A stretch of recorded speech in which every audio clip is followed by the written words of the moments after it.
Hey, welcome back to my channel. We did it. We are at my number one Friday the 13th film. Friday the 13th, Part 4, the final chapter, which that's what Joseph Zito, the director of the movie, was told when he got hired to do this movie, that Paramount wanted to kill Jason. This was going to be their last one. They were sick of all the shit they were getting from critics. Paramount was kind of embarrassed by the series, even though it was a big cash cow for them because they were making these movies cheap.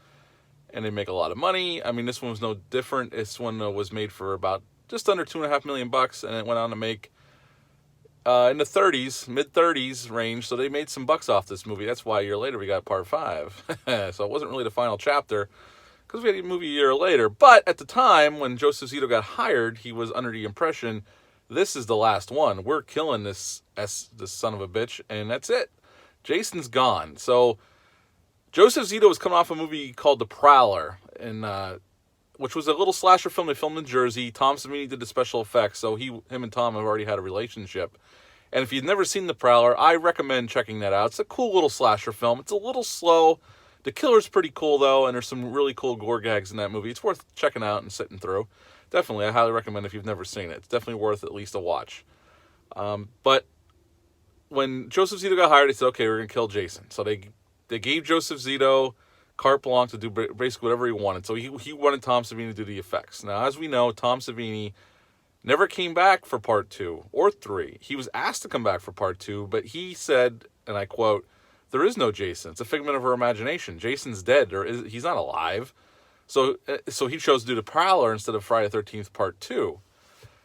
Well, since Joseph Zito came back, and this is supposed to be the last one, Tom Savini decided to do it. He gets to kill his creation, pretty much. He made Jason, created him, and now he gets to kill him. So that was kind of enticing for Tom Savini.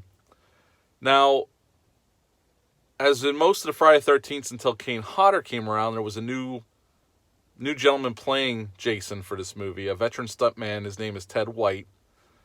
Now, him and Joseph Zito, throughout production, especially getting into production, didn't really get along. And if you want to know more about that, they kind of go into it a little bit in Crystal Lake Memories, a documentary I've been praising all through my review series for Friday the 13th. Is an awesome documentary. And they do go into why Ted White and Joseph Zito didn't get along during the shoot.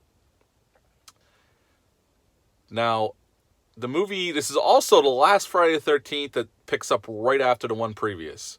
After this, they all time jump. Obviously, Part 5 goes ahead in time because Tommy Jarvis goes from being a young kid to being a late teenager, and then Part 6 he's pretty much in his 20s. So after this, the time frame's kind of who knows.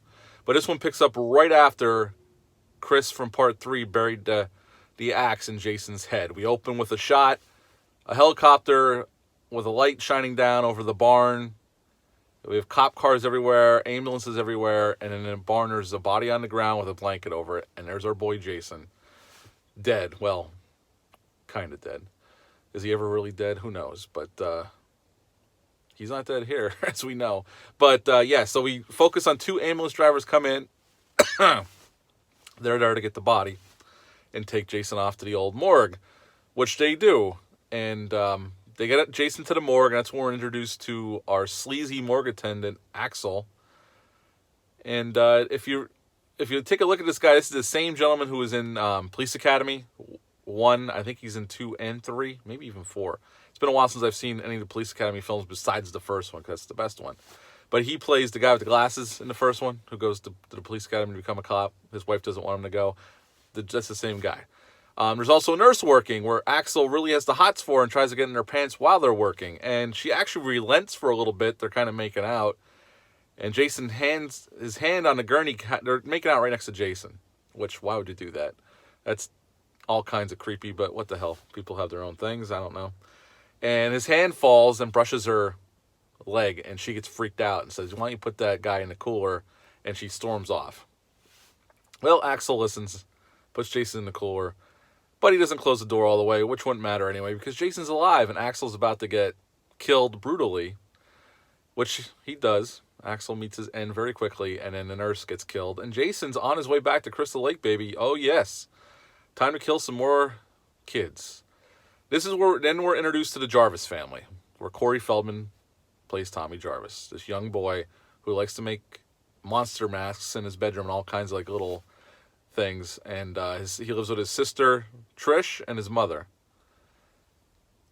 So we're introduced to their family dynamic, and then we're introduced to our new group of teenagers. And one of our teenagers is a young Crispin Glover. This is pre Back to the Future, obviously, because I don't know if he would have done this after Back to the Future, but this is right before he took the Back to the Future role.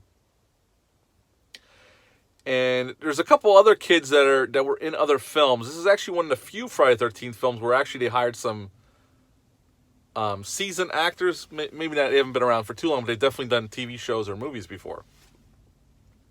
Because Crispin Glover's character's buddy in this film was in The Warriors. And Julie Ardenson, who plays the one girl, well, I think Weird Science came after this. She ended up being in Weird Science, but she was in some TV shows as well. And one of the other guys in the film was on a TV show. I can't remember what the name of it is, but they do name it during the documentary I've been praising this whole time.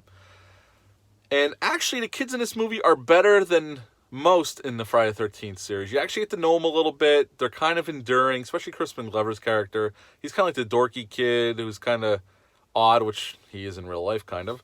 And he doesn't have any luck with girls. And his buddy, when they're driving to Crystal Lake, his buddy's even making fun of him, pretending he's typing something to the computer. The computer says you're a dead fuck.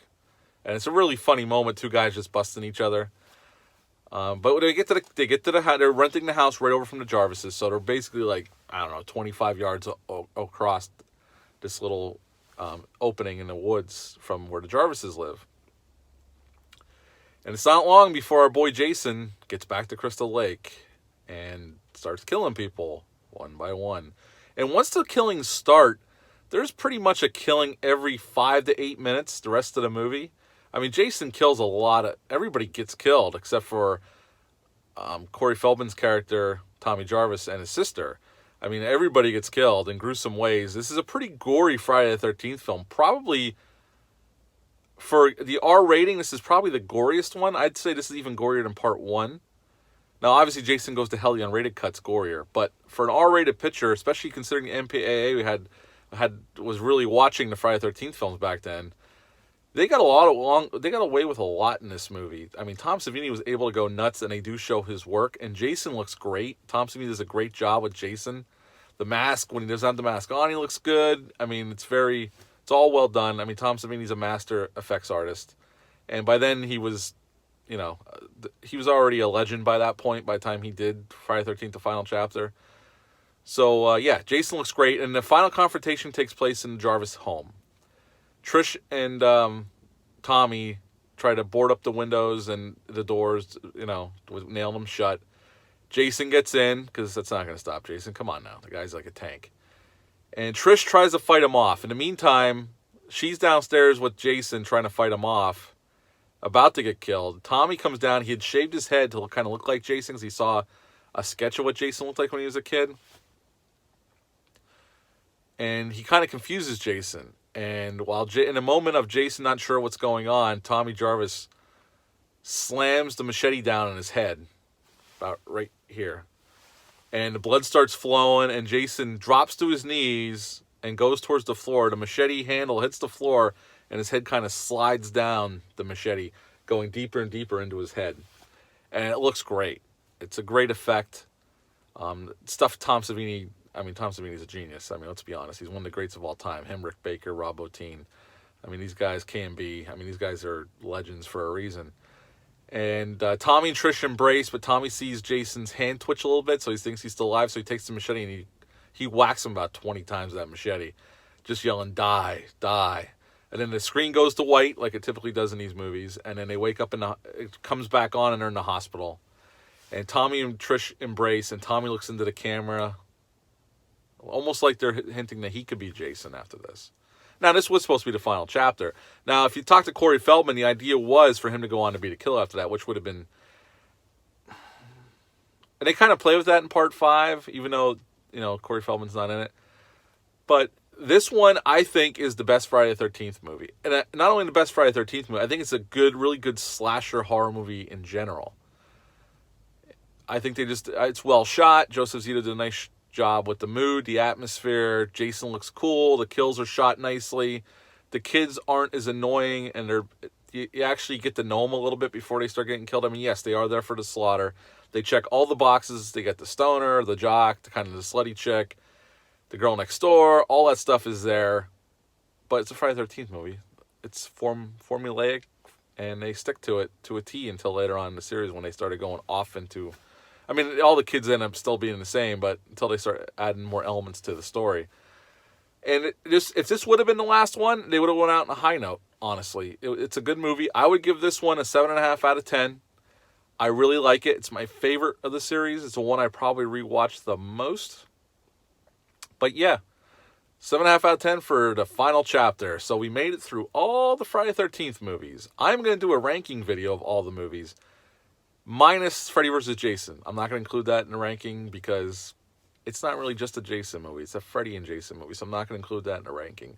Just the Friday Jason movies by themselves. That's what I'm going to do. But yeah, I hope you liked the video. If you did, hit the thumbs up down below. I'd greatly appreciate it. Hit the subscribe button. Join me here so you get the alerts whenever I upload a video, which has been quite often lately. Although I don't know if I'm going to be able to keep up this pace. But yeah, leave a comment down below. Let me know what you think of the final chapter. Is it your favorite one? Where does it stand for you in the franchise? And I'll be back soon. Thanks.